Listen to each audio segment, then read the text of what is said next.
सफ़र खूबसूरत है मंजिल से भी ज़्यादा। और आज का हमारा सफ़र है दुनिया की सबसे लंबी हाईवे टनल का, जो कि 10,000 फीट की एलिवेशन से ज़्यादा पर बनी है। हिमाचल प्रदेश के दो डिस्ट्रिक्ट्स कुल्लू और लाहौल एंड स्पीति को कनेक्ट करने वाली ये टनल इतनी खास क्यों है, ये आपको इस व्लॉग में देखने को मिलेगा।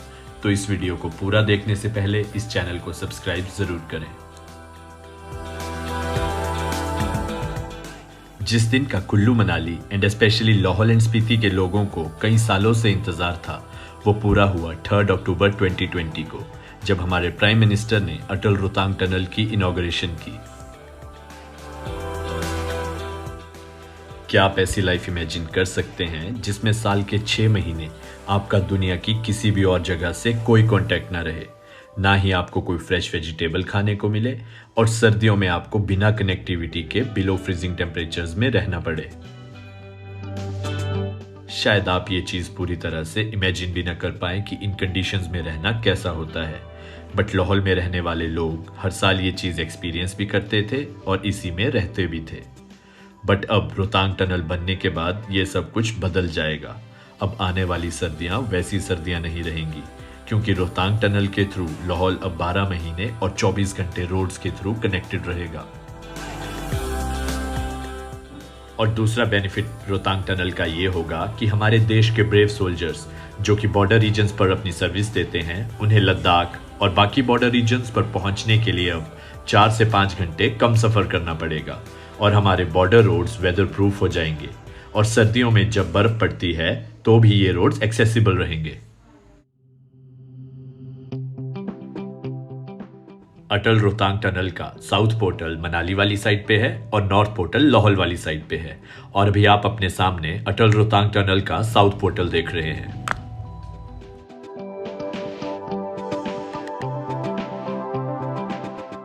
रोहतांग टनल की कंस्ट्रक्शन का काम किया है हमारी बहुत ही एफिशिएंट और ब्रेव ऑर्गेनाइजेशन ने, जिसका नाम है border road organisation. Border roads organisation ने 2 कंपनीज के जॉइंट वेंचर के साथ इस काम को कंप्लीट किया है, जिनका नाम है Afcons and स्ट्रेबैग।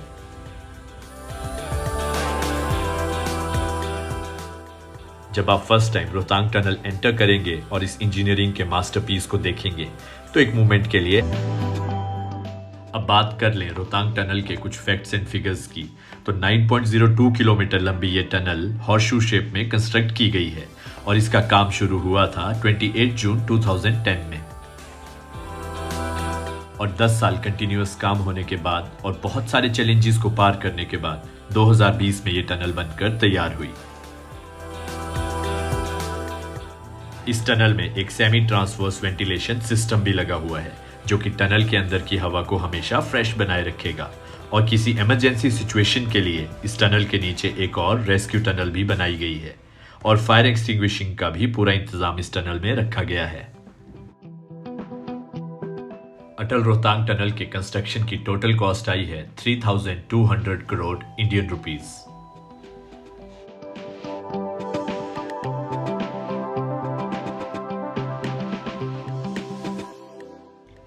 Atal Rohtang tunnel cross करने के बाद लाहौल वाली साइड पे जो फर्स्ट विलेज आएगा वो है सीसू। सीसू में एक वाटरफॉल भी है जिसका नाम प्लम धारा वाटरफॉल है, और सीसू में एक सीसू लेक भी है।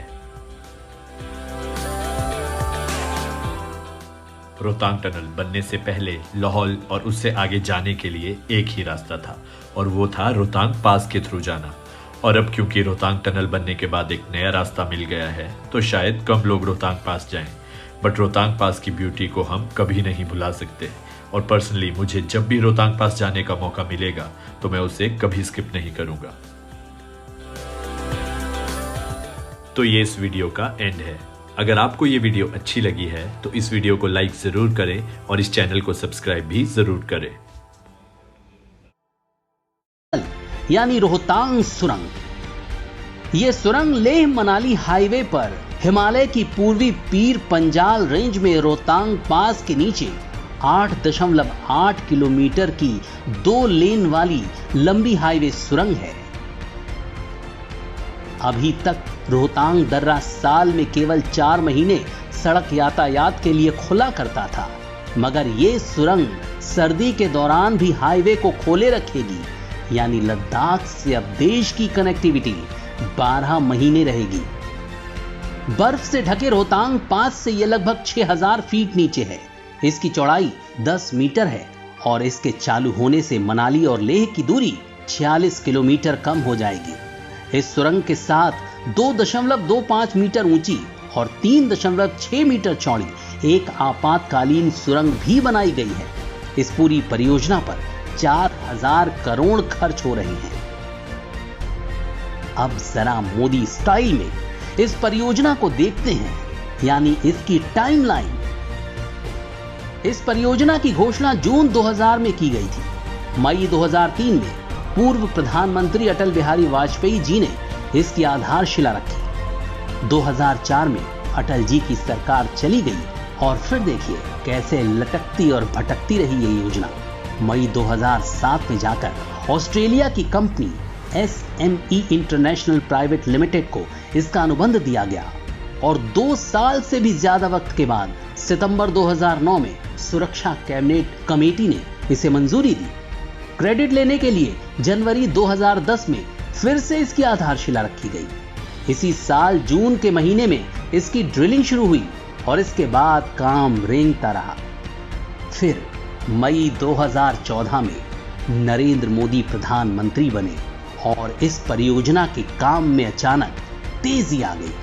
अक्टूबर 2017 में 8.8 किलोमीटर लंबी सुरंग की खुदाई पूरी कर ली गई। मार्च 2018 में कंक्रीट रोड बिछाने, सुरक्षा बिंदुओं, अग्नि सुरक्षा, वेंटिलेशन आदि लगाने का काम तेज रफ्तार से कर लिया गया और दिसंबर 2019 को इस सुरंग के असली जनक अटल बिहारी वाजपेयी के नाम पर इसका नामकरण कर दिया गया और यह बन गई अटल टनल। इस परियोजना को 2007 में पूरा हो जाना था, लेकिन 13 सालों की देरी के बाद जनता की सेवा में इसे खोला गया है।